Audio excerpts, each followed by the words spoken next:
Ini dilarang melintas garis polisi, polis line. Ini ada apa sebenarnya ini? Kalau untuk paham juga, karena pas waktu hari Sabtu itu kan saya sih di sini. Ya, kejadiannya itu alat berat diberi garis polisi, disinyalir Jojon harus bertanggung jawab, hukum harus ditegakkan. Dari Kabupaten Bogor, Daeng melaporkan.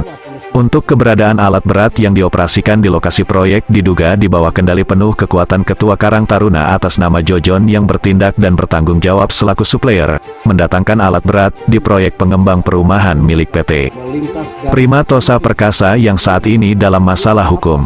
Dari pantauan Metro Update TV di lapangan alat berat yang berada di lokasi proyek masih dipasang garis polisi.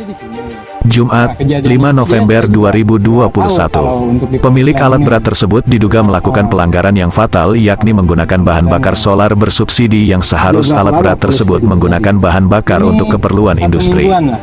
Salah satu staf PT Prima Tosa Perkasa saat ditemui di sela-sela kesibukannya bahwa ketiga alat berat tersebut adalah tanggung jawab Jojon selaku Ketua Karang Taruna setempat sebagai bos supplier, pemasok alat berat, dan bertanggung jawab secara keseluruhan termasuk penggunaan bahan bakar minyak pada alat berat.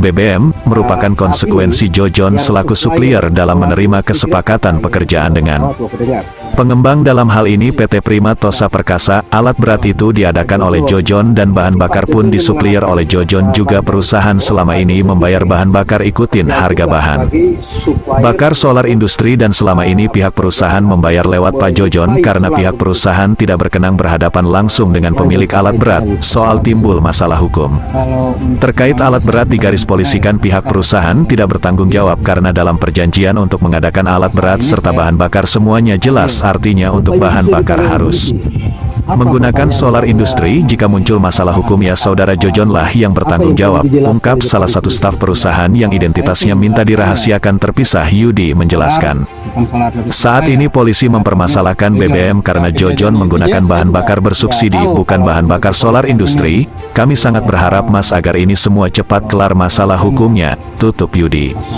Staf pengawas perusahaan sementara Heri selaku keamanan menjelaskan bahwa solar itu dibeli langsung dari Jojon. Pengirimannya itu seminggu 3 kali, dan kalau masalah pembelian kembali dirinya menjelaskan tidak mengetahui lokasi pembelian solar. Termasuk alat berat juga disediakan oleh Jojon lalu menyewakan kepada perusahaan Prima Tosa Perkasa. Tegas Heri tambahan informasi bahwa terkait masalah tersebut yang mana pihak polisi sudah memeriksa Yudi selaku pengawas dari PT Prima Tosa Perkasa, Nanang selaku operator ekskavator, dan Kohar semuanya sudah diperiksa di Polres Bogor. Sekedar ulasan terkait dengan hal tersebut, yakni pelaku sudah melanggar pasal 55 Undang-Undang Nomor 22 Tahun 2001 tentang minyak dan gas. Pasal 55 tersebut menjelaskan, setiap orang yang menyalahgunakan pengangkutan dan atau niaga bahan bakar minyak, bahan bakar gas, dan atau liquefied petroleum gas yang disubsidi pemerintah dipidana dengan pidana penjara paling lama 6 tahun dan denda paling tinggi 60 miliar rupiah. Maka itu dengan memperhatikan ketentuan pasal tersebut sehingga diharapkan polisi bertindak tegas dan cepat agar proses hukum terselesaikan. Begitu juga dengan pihak pengembang dapat bekerja dengan aman dan tentram karena investor membutuhkan jaminan kenyamanan dalam berinvestasi. Artinya hadirnya investasi tentu untuk kemajuan sektor ekonomi masyarakat desa.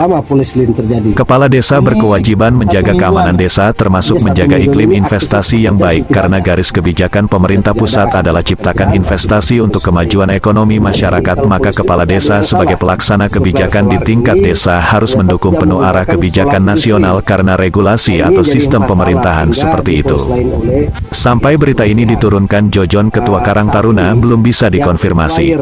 Dari redaksi Metro Update TV Jakarta, Rahman Daeng dan Yohanes melaporkan.